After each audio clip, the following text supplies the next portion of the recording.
All right, so hello, my name is Kalisha Webster, and I'm a housing advocate with Housing Choices.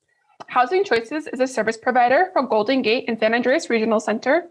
We support consumers living in Monterey, Santa Cruz, Santa Clara, San Benito, and San Mateo counties who are looking for affordable housing in their community. Today, I'll be talking. I'm sorry. Can Sure. you speak a little slower? We have the interpreters in the room trying to follow you. Sure, I'm so you. sorry. So today I will be talking to you about the different options that people with IDD have for living outside of their family home. Afterwards, there will be time to ask any questions you may have about the different independent living options. Please also feel free to add any questions you have during the meeting into the Q&A. We will try to answer everyone's questions during the workshop, but if you have questions we are unable to answer today or would like to follow up for more information, please feel free to send me an email. I'll share my email address in the chat as well as at the end of the presentation. Housing Choices was founded 25 years ago as a housing advocacy organization by parents and service providers of regional center consumers who saw a need to increase the opportunities for independent and inclusive housing in Santa Clara County. We have since expanded into 4 other counties and now provide direct client services helping regional center consumers to find and apply for affordable housing, as well as helping them to maintain their housing after move-in. However, our main focus remains to advocate for expanding opportunities for people with developmental disabilities to live independently in their own communities, which has become increasingly more challenging as the communities we serve become more unaffordable every year. Our goal is for affordable housing developers to include in their projects a number of units which are set aside for regional center consumers who would benefit from on-site supportive services in order to maintain their housing. We accomplish our goal by uplifting the voices of self-advocates to tell their personal stories in order to educate city leaders, affordable housing developers, and the broader community about the housing needs and challenges faced by people with developmental disabilities. Currently, we have 19 partner properties and nearly 300 set-aside units where we support regional center consumers with maintaining their housing and projects in the pipeline, which will double these numbers within the next 5 years as new properties are available to lease up. In addition to living independently in affordable housing, we will also be talking about other living arrangements available to adults with developmental disabilities who are ready to move out of their family home. Each option provides different levels of both support and independence, with licensed care facilities providing the highest level of support and care, family home agencies providing a balance of both independence and support, and independent living in your own apartment, providing the most freedom to make decisions about your lifestyle, but also the most responsibility for maintaining your housing. Alicia, I'm sorry to interrupt you. Our interpreters are having a hard time keeping up with you. If you could please speak a little more slowly, they would greatly appreciate it. Okay, sorry about that. The first step for an adult planning to move out of the family home is to talk about where they want to live early and often.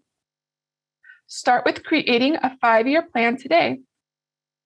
What are some of the goals they want to achieve?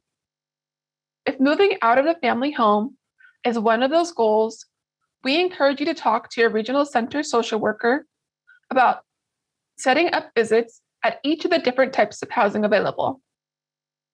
You can also talk to friends and family members about their experiences in these settings to learn more about the pros and cons of different arrangements to help you decide which of these options is the best fit for you or your child.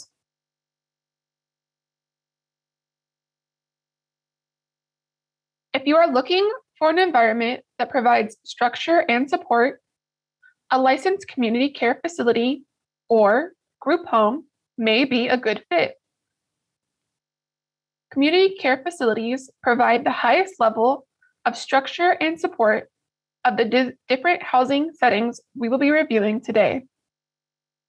Each home provides services categorized under 4 different levels, with level 1 being the least restrictive, and level 4 being the most supported, depending on the self-care needs and behavioral supports required by residents. Community care facilities have 24/7 staff to monitor residents and assist with activities of daily living. There are strict rules and regulations when living in these homes, including curfews and limits to visiting guests. The home is typically shared by 5 or 6 residents. Generally, residents are provided a private room, but some facilities may require residents to share a bedroom. If you're interested in learning more about community care facilities, your regional center social worker can help you find and visit potential homes so you can decide if it's a good fit.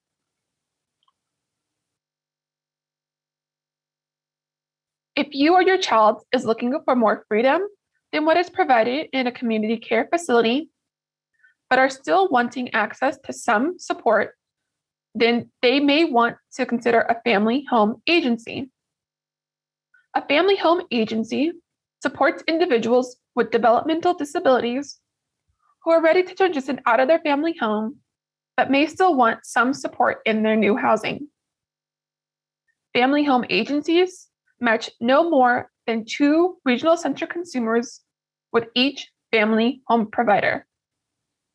A family home provider is any private family or individual who has received training in providing the support and care that regional center consumers may need in order to transition into independent living. This can include assistance with activities of daily living, much like the staff in a group home. However, this setting is much less formal. Home care providers do receive training in providing support services. However, they are not licensed by the state. Rules about coming and going can be negotiated with the family care provider if your child's support team feels they are capable of more independence. They would also be able to decide with the family home provider how to share food, household responsibilities, and time together. If you're interested in this option, contact your regional center social worker to help you set up a visit or request a referral for a family home agency.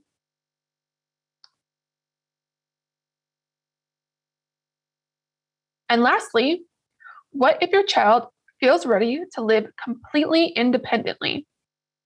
Then they may want to explore options for moving into their own affordable apartment. You can see on the screen here some examples of housing choices partner properties available to San Andreas Regional Center consumers. However, there are several hundred affordable properties throughout the state where a person with limited income can live. These properties offer apartments with restricted rents set by the state and federal government based on household size and income in order to make the apartments affordable to lower income households. Unfortunately, however, there are not enough affordable apartments available to meet the needs of every low income individual or household in the state. For this reason, each property has its own waitlist to which people can apply in order to indicate your interest in being considered for eligibility for these apartments. Each affordable housing property offers a different mix of unit sizes with a mix of income and rent guidelines. Waiting lists for these properties open and close often, so moving into an affordable apartment can be a long and often difficult process. Based on our experience with clients, it will take, on average, 3 or more years to actually move into your own apartment after starting your affordable housing search. This number can be higher or lower depending on the supply of affordable housing in the region you are searching in.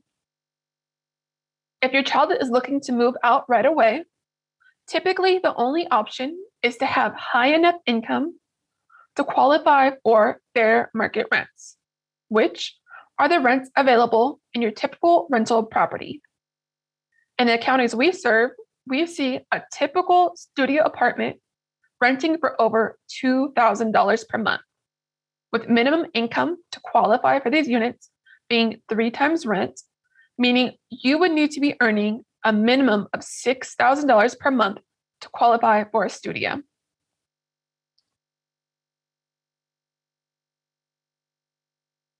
If you do not have a way to afford fair market rents on your own, you will need to start planning for your move and applying for waitlist early. This chart shows the typical steps that one would take to get into an affordable apartment, as well as how Housing Choices supports individuals with their housing. As mentioned at the beginning of the workshop, starting today, create a 5-year plan and set goals for adulthood, including where you want to live in the future. This can be a difficult topic for some people, but it is important to keep in mind that living at home with family may not always be an option. You want to make sure you have a plan in place ahead of time to prepare for an unexpected change in your housing situation. If you decide you want to live independently, your regional center social worker can refer you for housing navigation assistance with organizations such as Housing Choices to help with your housing search and applications. If referred to Housing Choices, a housing coordinator will help you with finding properties which you can qualify for based on your income and household size. If the property has an open waitlist, the housing coordinator can then assist you with adding your name to the waitlist. This lets the property manager know that you are interested in being assessed for eligibility for an apartment once one is available. Eligibility for an apartment is again based on household income and size.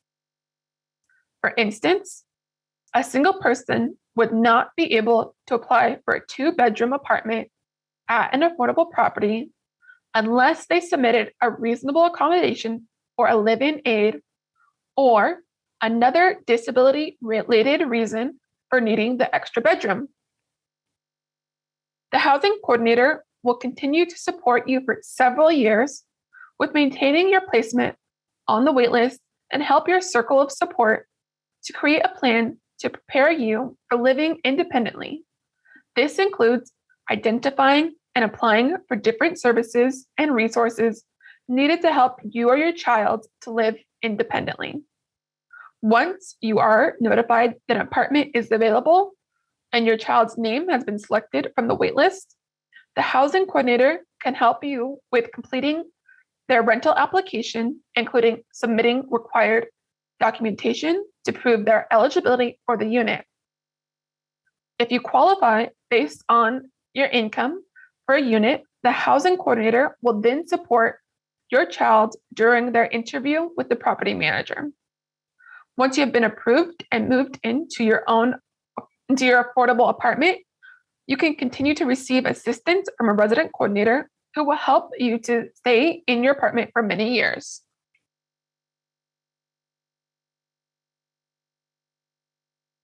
Before and during the housing search, there are a number of steps you or your child can take to prepare for living independently. If you decide you want to live independently, but are not sure if you are ready, your regional center social worker can refer you for independent living services, or ILS, to help you learn skills needed to live on your own. ILS includes skills training for a limited number of hours each month in areas like budgeting, shopping, chores, and using public transit. Your independent living services counselor will help you to create a plan for what skills you need to work on. Independent living services can begin in the family home and continue after moving into your own apartment. After moving into your own apartment, if you require more support than is offered by independent living services, your regional center social worker can instead refer you to supported living services, or SLS. Supported living services is hands-on assistance with your activities of daily living.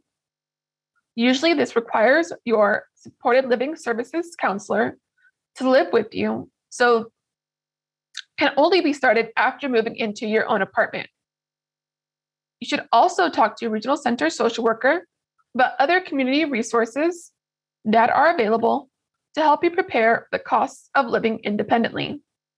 This includes supplemental security income, or SSI, which provides cash to meet basic needs for food, clothing, and shelter, in-home supportive services to help pay for the cost of an aide to provide supportive care in your home, Medi-Cal to receive free medical care, CalFresh to help pay for groceries, Section 8 to help pay rent and broaden options for apartments that you can apply to, a CalAble account to save up to $100,000 in a tax-free investment account without affecting Social Security income payments or Medi-Cal.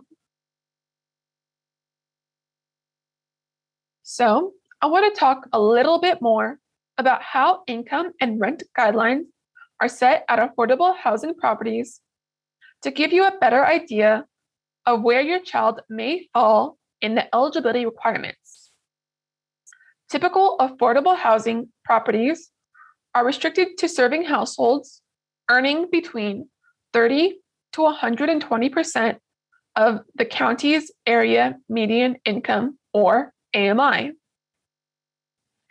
Area median income is set by the federal government by looking at the median income in that county for different household sizes. These numbers are updated annually in April. For instance, in Santa Clara County, the area median income for a single person in 2021 is $116,000 per year. This means that the maximum income that an individual living in Santa Clara County can earn in order to qualify for an apartment with rent restricted to 30% of area median income is $38,400. If they earn more than $38,400, then they would only qualify for apartments restricted to a higher income limit. And in order to avoid tenants being burdened by rent, in other words, paying rent that is a significant part of their monthly income, property managers will typically require a minimum income of 2 times the rent. Rent in affordable properties are set by the state and federal government based on household income and number of bedrooms in the apartment. So, again, in Santa Clara County, for a single person making less than $38,400, if they want to move into a studio apartment, the maximum rent they can be charged is $870 per month. Because property managers require that applicants make a minimum of 2 times the rent, you would need to earn a minimum of $1,740 per month to qualify for this unit. If your child's only source of income is from Social Security with a current maximum payment of $1,040 per month, they will not be able to qualify for typical affordable housing unless they receive a rental assistance subsidy, also known as Section 8. Other ways that they can increase their income so that they can expand their housing search are finding a roommate to split the cost of rent with and talking to their regional center social worker about services to help them find a job.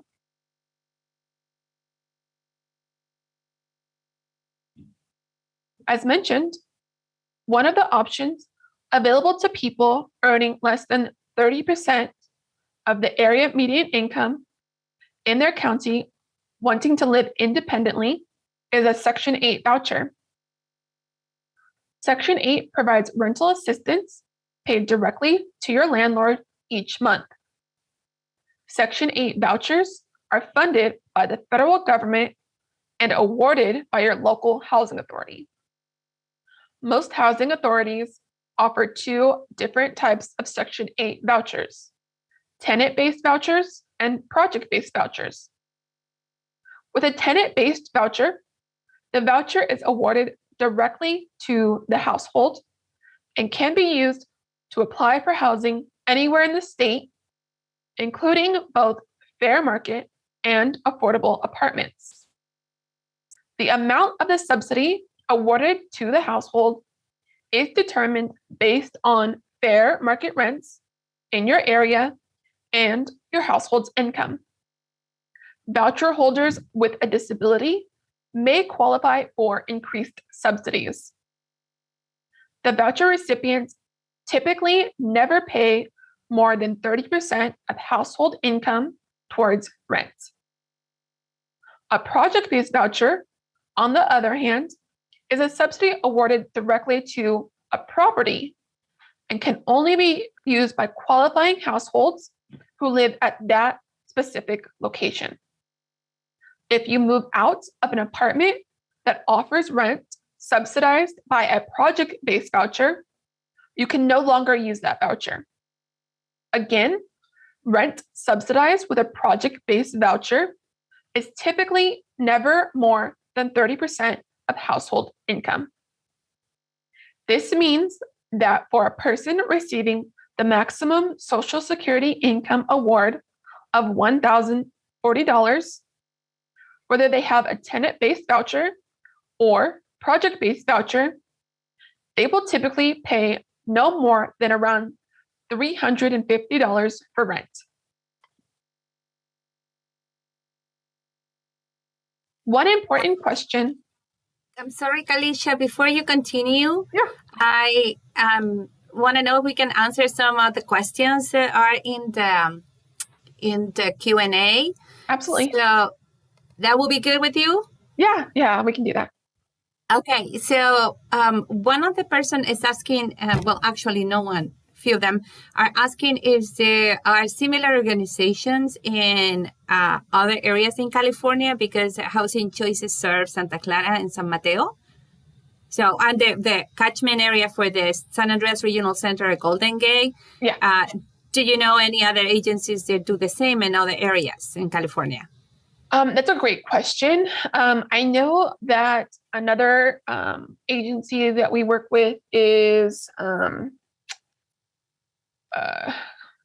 are they called? It's a good question. I can't think of what they're called right now. But yeah, I would definitely follow up with your regional center social worker, because yeah, there's different organizations that work in each county. Unfortunately, most organizations aren't in every county, so it really depends on what's available from your social worker.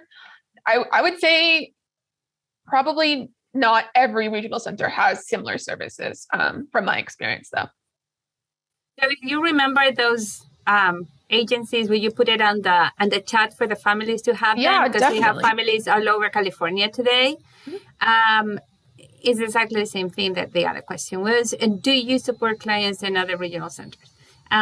If the client doesn't have a HSS, can the person get SLS, supported living services, when the person lives in his or her own rented apartment or house? Yeah, so that's, again, something that you would talk to the regional center social worker about.